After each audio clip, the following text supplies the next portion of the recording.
Yang kedua yang juga dilaporkan oleh Bapak Menteri Pertahanan adalah hal yang berkaitan dengan perawatan alutsista, ya.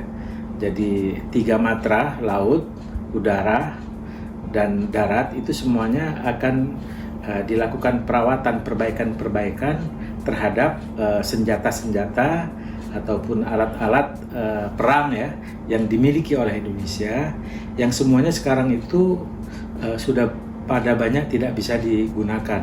Hercules itu banyak sekali kita punya, tapi hanya sebagian yang bisa dipakai. Pak Prabowo menyebutnya 5, kira-kira pesawat yang lain itu sekarang tidak bisa dipakai, dan itu rencananya akan diperbaiki semuanya. Begitu juga tang-tang, ya, yang dimiliki oleh Angkatan Darat, mulai yang dimiliki pada tahun 60-an sampai sekarang itu banyak sekali, itu akan diperbaiki. Begitu juga kapal-kapal perang, itu juga semuanya akan mendapatkan giliran perbaikan dengan tentu saja pembiayaannya dari tahun ke tahun, ya, mungkin semacam multi years gitu.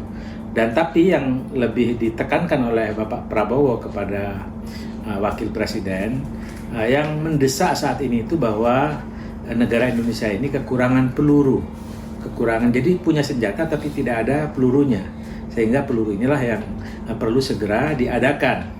Mungkin bisa diadakan kalau misalnya di dalam negeri bisa disediakan, mungkin bisa disediakan dalam negeri.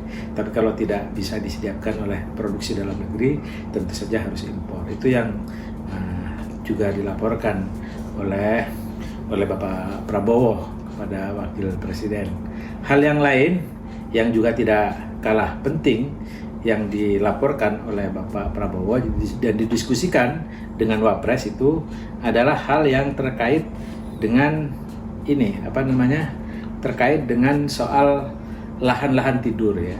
Lahan-lahan tidur yang banyak tidak dipakai itu menurut Pak Prabowo akan lebih bagus kalau itu hak gunanya, ya, yang dimiliki oleh orang-orang kaya itu, ya, mestinya dicabut, dan kemudian itu harus ada redistribusi lahan sebagaimana yang sudah dilakukan oleh Presiden, dan mudah-mudahan ini juga bisa dijadikan kebijakan ke depan, karena ketika tadi dilaporkan kepada Wakil Presiden juga sangat setuju terhadap langkah itu, dan selama ini juga sudah dilaksanakan oleh Bapak Presiden, sudah dilaksanakan, sehingga dengan demikian maka hal itu sangat penting untuk dijadikan kebijakan ke depan.